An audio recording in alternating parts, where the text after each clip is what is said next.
Bonjour et bienvenue tout le monde dans cette vidéo. Aujourd'hui, je vous ai préparé quelque chose d'assez sympa. C'est un projet sur lequel je travaille depuis un petit moment. C'est un bras en développement robotisé. Il y a pour l'instant 3 servomoteurs qui tournent sur un axe de 170 degrés. Mais dans l'avenir, il y aura des servomoteurs plus puissants et qui auront un angle plus grand, par exemple 360 degrés, voire à rotation continue, comme celui-ci. Donc je suis là moi pour des raisons de poids et de couple que je vous expliquerai juste après. J'ai pas pu le mettre, c'est dommage, mais bon. Donc c'est un bras en fait qui est commandé par des servomoteurs qui eux-mêmes sont commandés par une Arduino Leonardo. Je précise que n'importe quel type d'Arduino peut être compatible avec ce système. Ici, nous avons des potentiomètres qui sont... Alors moi, en fait, je les ai pris. Pourquoi? Parce qu'ils sont compacts. Ouais, ils sont compacts et franchement, ils sont vraiment sont bien. Ils font 220 kilo ohms. Ils sont franchement sympas. Franchement, j'ai rien à redire. J'aimerais bien qu'il fasse un petit focus là. Non, tu veux pas? Voilà, 220 kilo ohms. Donc c'est un potentiomètre tout ce qui est plus classique. Il y a 3 broches. Les 3 broches sont le plus, le moins, et au milieu, la sortie de variation de tension. Au niveau de l'Arduino, franchement, j'utilise... alors là, j'ai 3 moteurs, plus 3 servomoteurs. Donc du coup, il me faut 3 potentiomètres, plus un bouton. Donc j'utilise 4 ports analogiques. Bon, on pourra en utiliser que 3 et passer le bouton sur le digital.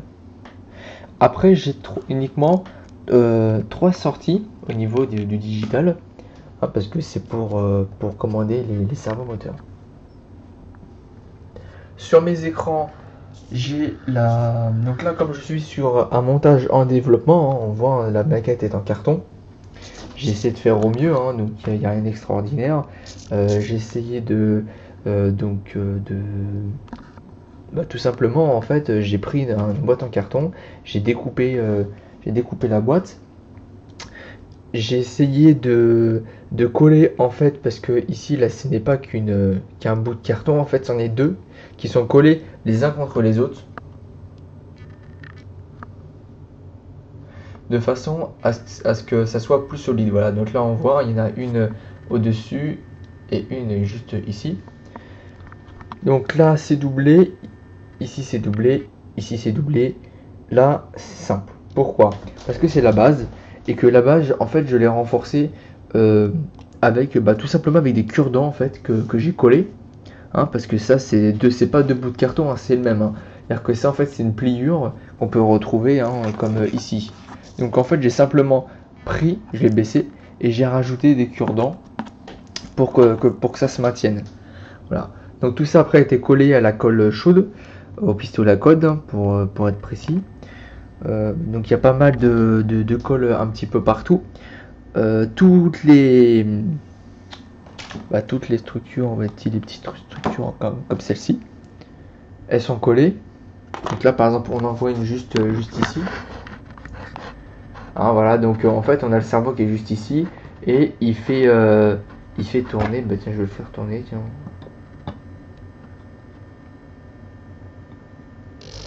Voilà, donc en fait c'est le cerveau qui bouge, rien de compliqué.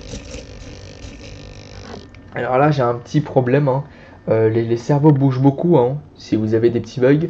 C'est tout simplement parce qu'au niveau de l'alimentation électrique, je suis sur l'Arduino qui lui-même est branché en USB.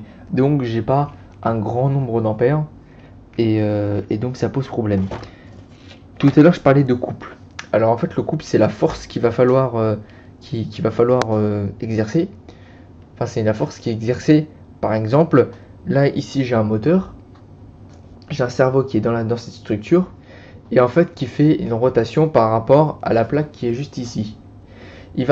Quand il va tourner, il va y avoir un couple à cet endroit qui va être moyen. quand je vais redresser la barre, il va être plus important parce qu'il y aura plus de poids qui va pencher sur le côté et donc le moteur devra supporter, on va dire ça comme ça, plus de poids sur son axe. Donc ça c'est le couple. Plus le couple est important, plus on peut mettre de charge sur, on va dire, l'axe du moteur. Sachant que là, après, il y aura une pince, sûrement une pince, peut-être rotative, je pense pas, parce que justement j'ai des problèmes de poids. Voilà, donc du coup, comme j'ai un couple important, il me faut une bonne alimentation électrique, et comme je l'ai dit, l'alimentation électrique, bah là, forcément, elle n'est pas terrible. Voilà, donc on en a un qui est juste, on a un cerveau ici, comme vous l'avez vu ici, et puis le dernier, il est juste en dessous, voilà. Alors au niveau du câblage, j'ai rien de compliqué, hein, j'ai fait des rallonges. Toc, on arrive dans ce gros bazar de fil, parce qu'après il faut refaire toute l'alimentation. Les potentiomètres, vous les avez vus, et là j'ai un bouton. À quoi peut bien se servir ce bouton? Dans une de mes vidéos, j'explique en fait à quoi sert ce petit bouton magique. En fait, il sert à enregistrer des séquences de position du bras. Je m'explique. Je mets le bras dans une certaine position, j'appuie sur le bouton. Je remets dans une autre position, j'appuie sur le bouton. Je fais ça 6 fois de suite. Et à la fin, il est capable de me refaire toutes les positions que je lui ai demandé de faire. Juste avant, je vous ai fait une petite animation. Je vais simplement réappuyer. Donc, c'est-à-dire que là, j'ai déjà enregistré une séquence. Je vais appuyer pour lire la séquence et vous allez voir qu'est-ce qui va se passer. Donc là, j'appuie uniquement, je fais rien d'autre.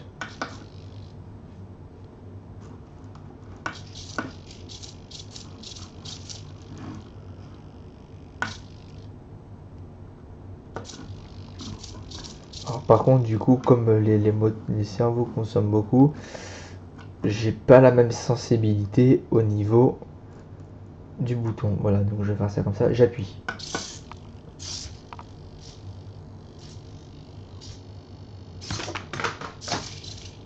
Voilà. Donc c'est tout bête, hein. Franchement, par exemple, si je reste appuyé, la séquence va se faire en boucle.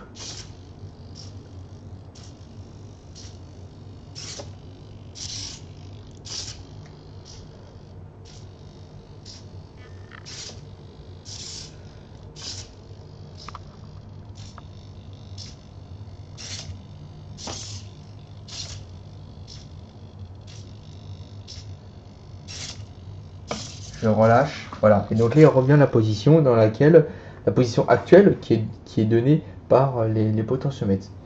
Donc, je vais rebrancher ça. Voilà.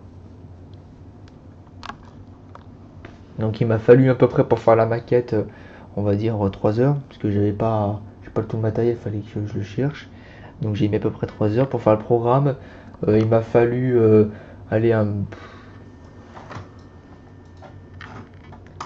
je sais pas, peut-être 2 heures, parce que comme je suis un peu en mode développement, on va peut-être 2 h30, ouais, quand même, pour faire le programme.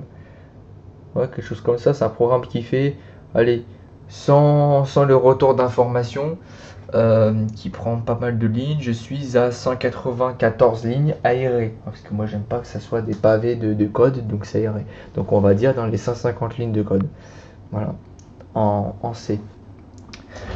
Comme tout à l'heure je vous ai dit, vous avez peut-être vu une de mes vidéos justement qui parlait de ça. Vous avez sûrement peut-être vu ceci. Alors ceci en fait c'est une... Donc derrière le logiciel qui permet de gérer ça, ça s'appelle Processing. Et en fait moi je me sers du logiciel en fait pour créer des formes comme celle-ci. Et en fait chaque forme après va représenter un bras. Donc c'est à dire que là j'ai 3 servomoteurs. Donc j'en ai un à la base. Après donc la base donc ici. Après j'en ai un autre qui commande l'ensemble de la structure. Donc c'est celui qui est juste ici là, juste devant vous là. Donc c'est celui vraiment qui gère l'inclinaison à droite à gauche de la structure. Donc il va se retrouver sur ça va être le vert en fait, hein, qui va pouvoir faire basculer comme on le veut. Après au-dessus on en a un autre qui est juste là, qui lui est juste après.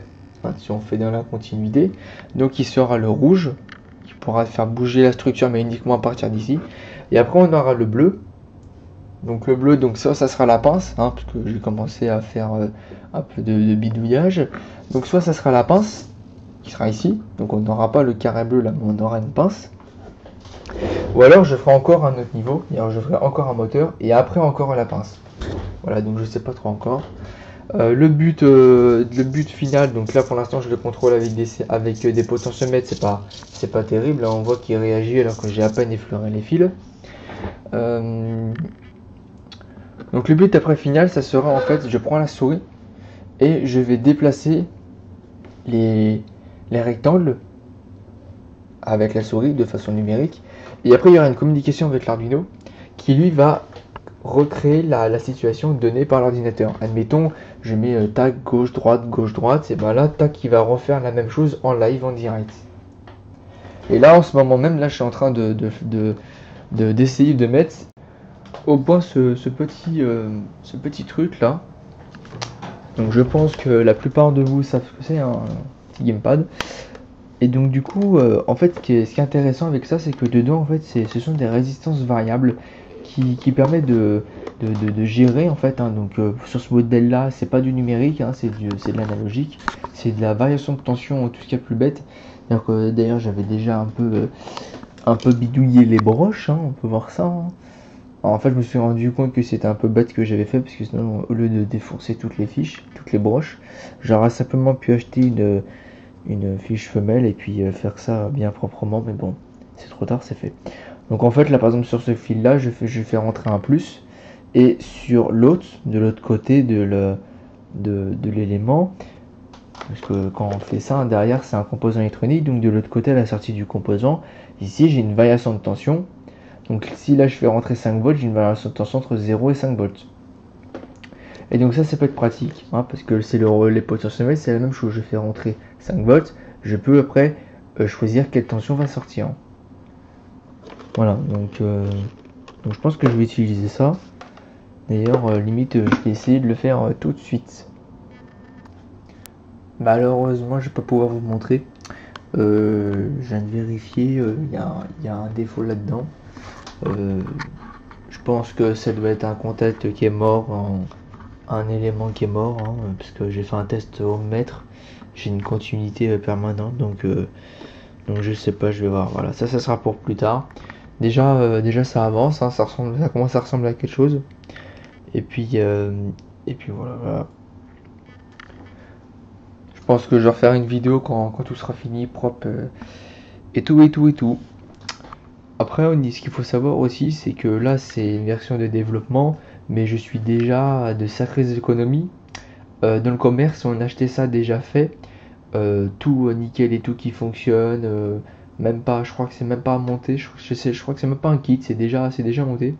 C'est entre 50 et 300 euros, et ce sont les vrais prix, hein, de magasins d'électronique connus. Voilà, donc là je suis à peine là j'ai déjà à moins de 50 euros, ça c'est, il y a des chances, hein, parce que les cerveaux il y en a peut-être pour aller 7 euros pièce, la carte 20. Ouais, non, je suis à moins de les câbles 5 euros et tout, 5 euros, ouais, je suis à moins de 50 euros, ça c'est sûr et certain. Voilà, rendez-vous dans la prochaine vidéo pour voir la finale. A plus.